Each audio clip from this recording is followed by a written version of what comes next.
Hello students, good morning. Welcome to another video of physics class. Unit 3, Laws of Motion.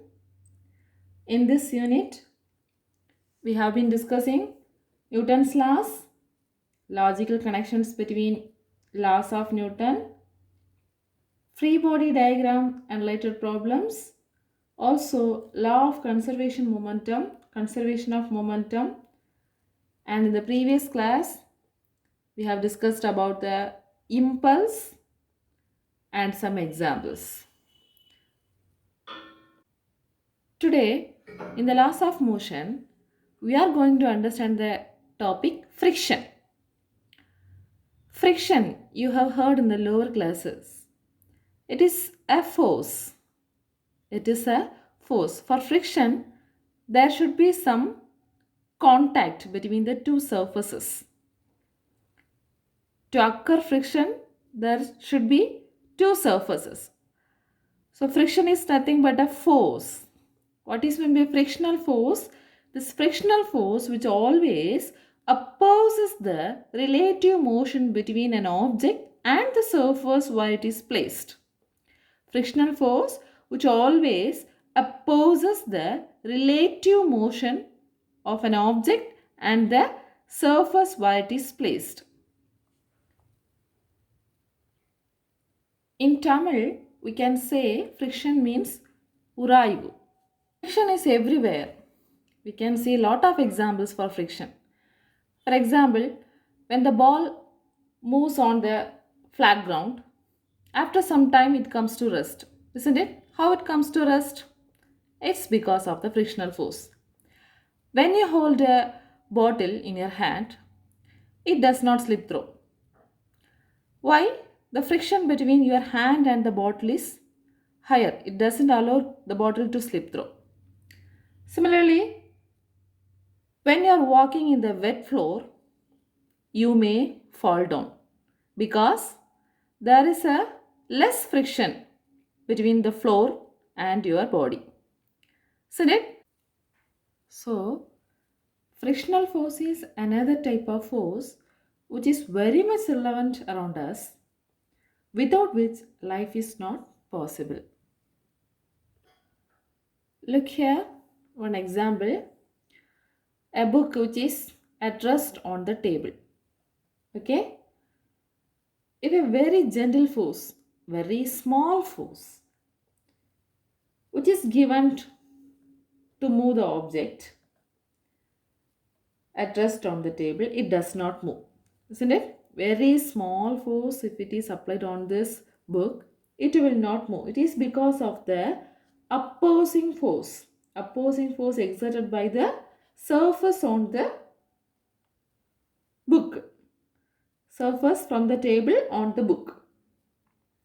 This force which resists its motion, okay, resists its motion.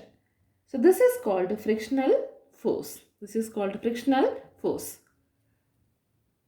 When the force is increased, if the external force applied is increased, the object moves after certain limit, isn't it? When you apply a very small force, it will not move. But if you increase the external force, it will move. So what is meant by frictional force?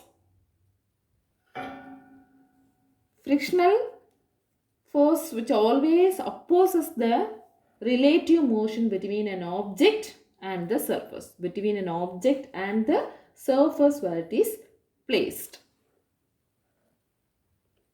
Suppose a force, external force is applied in this direction, the frictional force will be acting in this direction. Okay, when the external force is acting this direction, the frictional force will be acting opposite direction. Relative motion. When a force parallel to the surface is applied on the object, the force tries to move the object with respect to the surface. This relative motion is opposed by the surface by exerting a frictional force on the object in a direction opposite to the applied force. Relative motion, when a force parallel to the surface is applied on the object. The force tries to move the object with respect to the surface, the same direction the object tries to move. This relative motion is opposed by exerting a frictional force on the object in a direction opposite to the applied force. So frictional force always acts on the object parallel to the surface. Frictional force always acts on the object parallel to the surface on which the object is placed. Mainly, there are two kinds of friction: static friction and kinetic friction. Static friction and kinetic friction. What is meant by static friction? Static friction is the force which opposes the initiation of motion of an object on the surface. Static friction is the force which opposes the initiation of motion. Initiation of motion of an object on the surface. When an object is at rest, we know that there are only two forces acting on it. What are they? Gravitational force, which is acting downward direction. Also, normal force, which is acting upward direction. The resultant of these two forces on the object is 0. One is upward, another one is downward. So, the resultant is equal to 0. As a result, the object is at rest. Isn't it? Let's see the limit of static friction. That is how long the static friction exists. So when you apply an external force acting on an object parallel to the surface exerts exactly equal and opposite force to the object to resist its motion. Isn't it? And tries to keep the object at rest. Isn't it? When you apply the external force, the surface exerts equal and opposite to the external force.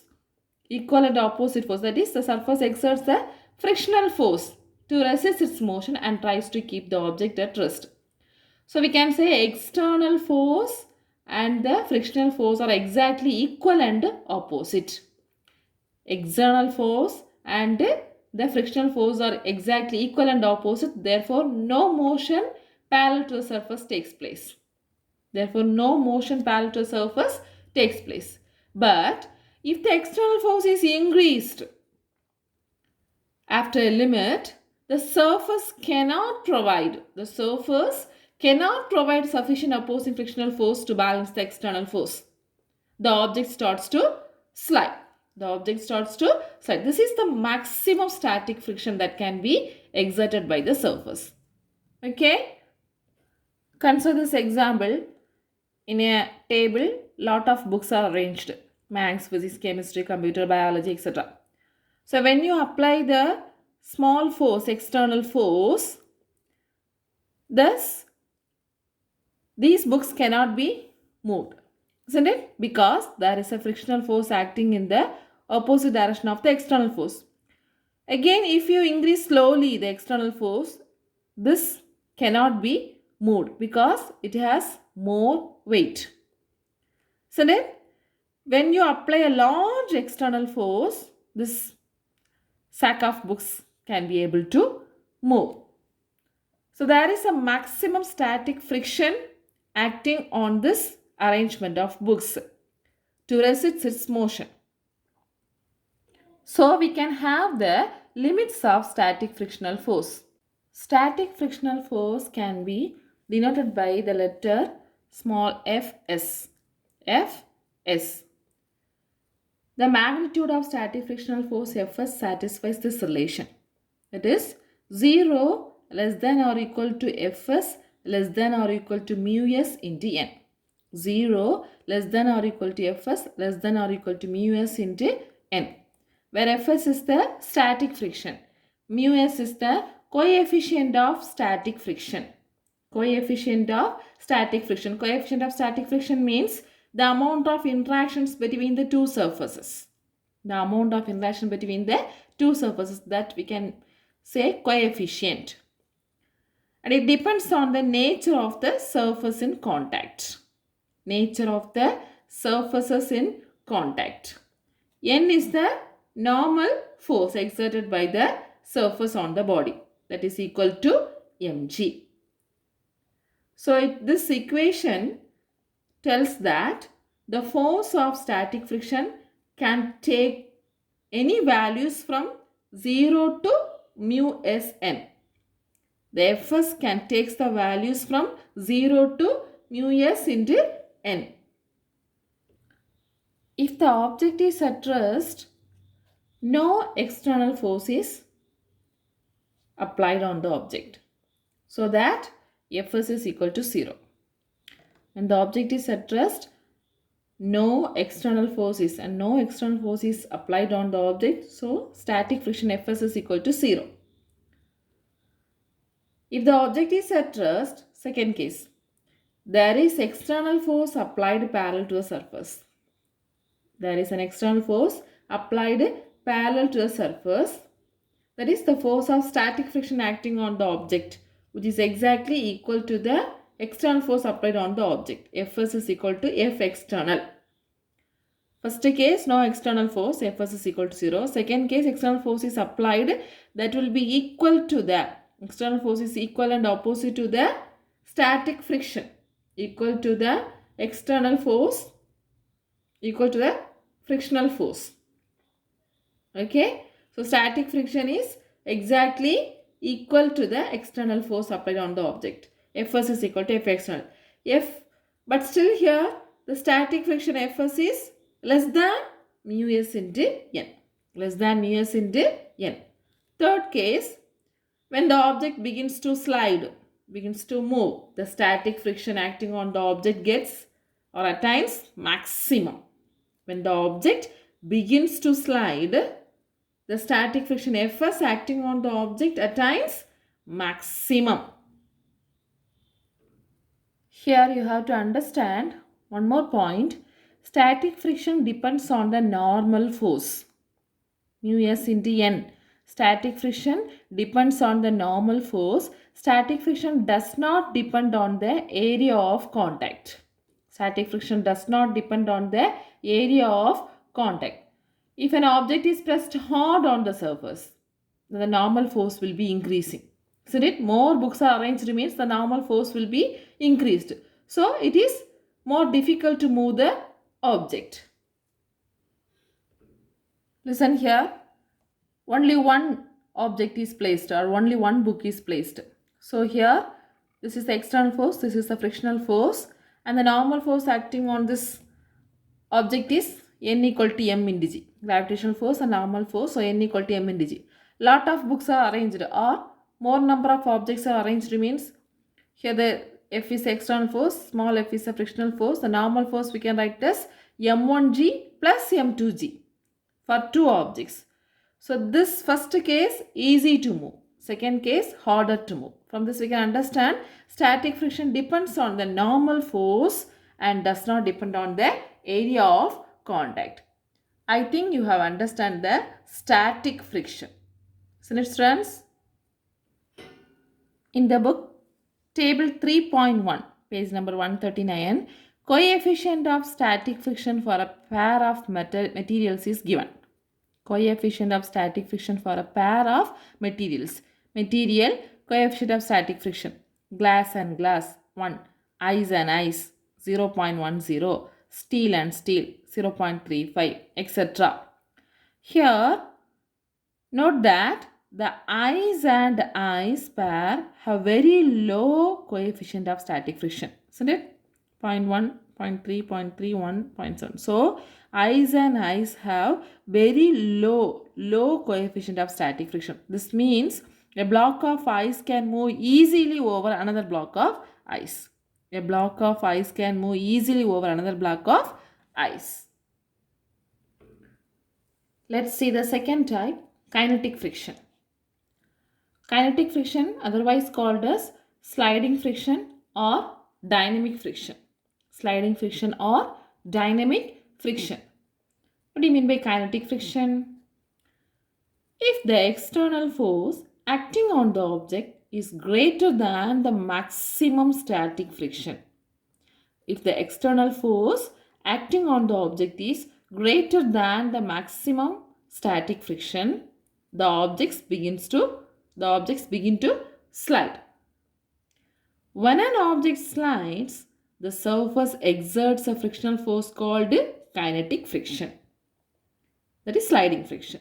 When an object slides and the object begins to move, the surface exerts a frictional force called kinetic friction. Understand? If the external force acting on the object is greater than the maximum static friction, the objects begin to slide. When an object slides, the surface exerts a frictional force called kinetic friction. This can be noted by the symbol Fk.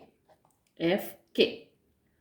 To move an object at constant velocity, we must apply a force which is equal in magnitude and opposite direction of the kinetic friction. So, kinetic friction also acting opposite the direction of the external force. In order to move the object, the kinetic friction should be acting opposite direction of the external force. Look at this figure. This is the surface. This is an object. External force is acting on the object. In order to move this object with a constant velocity, the kinetic friction should be equal and opposite to the external force. Similarly, in this case also, the external force is acting in this direction. So, in order to move this object in this side with a velocity v, the kinetic friction should be acting equal and opposite direction of the external force. Let's see the limit of kinetic friction or the equation. The magnitude of kinetic friction satisfies this relation. Fk equal to mu k into n. Fk equal to mu k into n, where mu k is the coefficient of kinetic friction. Coefficient of kinetic friction, and n is a normal force. Normal force exerted by the surface on the object. So, Fk equal to mu k into n. Also, we can say mu k is always less than mu s. Mu k, the coefficient of kinetic friction, is less than mu s, the coefficient of static friction. What does it mean? The starting of a motion is more difficult than maintaining it. Isn't it?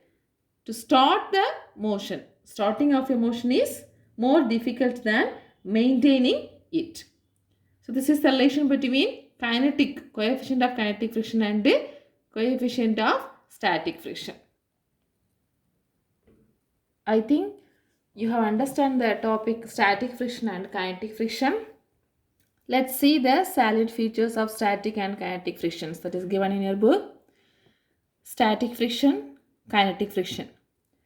First point, in static friction, it opposes the starting of motion. It opposes the starting of motion. Kinetic friction, it opposes the relative motion of the object with respect to the surface. It opposes the relative motion of the object with respect to the surface. Second point, in static friction, it is independent of the surface of contact. Kinetic friction also independent of the surface of contact. Third point, the coefficient of static friction mu s depends on the nature of materials in mutual contact. Mu s depends on the nature of materials in mutual contact. In kinetic friction, coefficient of kinetic friction mu k depends on the nature of materials and the temperature of the surface. Kinetic friction mu k depends on the nature of materials and the temperature of the surface. Fourth point, in the static friction, depends on the magnitude of applied force. Static friction depends on the magnitude of applied force. Kinetic friction, independent of the magnitude of applied force. Independent of the magnitude of applied force. Once it begins to start, it is easy to move. Once it begins to move, it is easy to move. So, we can say it is independent of magnitude of applied force. Fifth point, in static friction, it can take values from 0 to mu Sn. It can take values from 0 to mu Sn. It can never be 0 and always equals to mu Kn. It can never be 0 and always equals to mu Kn, whatever be the speed. Okay? Less than 10 meter per second. Next point, Fs maximum is greater than Fk. Fs maximum is greater than Fk. So we can say it is less than the maximum value of static friction. Fk is less than Fx. It is less than the maximum value of static friction, that is Fk is less than the Fs maximum. Next, mu s is greater than mu k. Mu s is greater than mu k. Coefficient of kinetic friction is less than coefficient of static friction, that is mu k is less than mu s. So these are the salient features of static and kinetic frictions. 3 mark questions. Learn students. Study well. Now we can analyze the variation of static and kinetic friction with the external applied force graphically. Okay. So this is the graph. This is x-axis. This is y-axis. External force or applied force is along the x-axis. Frictional force is along the y-axis. Look at the graph. What can we understand? Here, this straight line shows that the frictional force and the external force are linearly varies. Linearly varies. That is, the static friction increases linearly with the external force. Static friction increases linearly with the external force till it reaches the maximum. So this is the Fs maximum. It reaches the maximum. If the object begins to slide, begins to move, then the kinetic friction Fk, kinetic friction starts. So kinetic friction is slightly less than the maximum static friction. Kinetic friction is less than the maximum static friction. So here you can understand one more point. This kinetic friction is constant. This kinetic friction is constant and it is independent of the applied force. It is independent of the applied force. I think you have understand this graph. Here shows Fk is less than Fs maximum and Fk is independent of the applied force. Understand, friends? Students, let's see an important question. To move an object, push or pull, which is easier? Tell me, students, push or pull, which is easier to move an object? Push or pull? Let's see the answer. Consider an object which is at rest. So this is an object which is at rest. So here two forces are acting. We know that one is normal force acting upward, another one is gravitational force acting downward. First, we are pushing the object from an angle theta or at an angle theta, any angle theta. So this is the force used to push the object. Okay, external force. The angle may be lying between 0 to pi by 2. This force component can be resolved into two, sin theta and cos theta component. That is, this is known as F sin theta, which is parallel to the surface, and this is F cos theta, which is perpendicular to the surface. Understand? So this is an angle theta. At an arbitrary angle, the force, applied force, which is used to push the object, this applied force can be resolved into two components, F sin theta and F cos theta. Here, Already one downward force is acting, that is gravitational force mg. So what is the total downward force?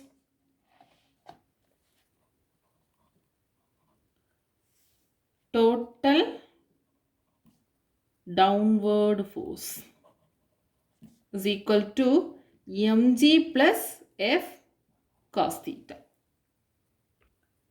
We know that when the object is at rest means the normal force and the gravitational force are equal. Isn't it? Normal force and the gravitational force are equal. And here that downward force is mg plus f cos theta. So normal force increased. The normal force acting on the body gets increases. Okay? So we can write N push is equal to mg plus f cos theta. Normal force, that is upward force, is equal to downward force. So we can write N push is equal to mg plus f cos theta. Here there is no acceleration along the vertical direction. So we can write like this. There is no acceleration along the vertical direction. So we can write N push is equal to mg plus f cos theta. Here static friction, that is frictional force, is acting this direction, Fs. Static friction. Okay. So maximum static friction also increases. Maximum static friction also increases. How can we write? Fs maximum is equal to, Fs maximum formula is mu s into n. So here we can write mu s into n push. Substitute the value, we can write mu s into mg plus f cos theta.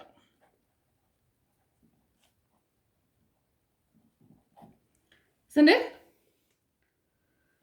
Here we can draw the free body diagram for this case. How can we draw the free body diagram?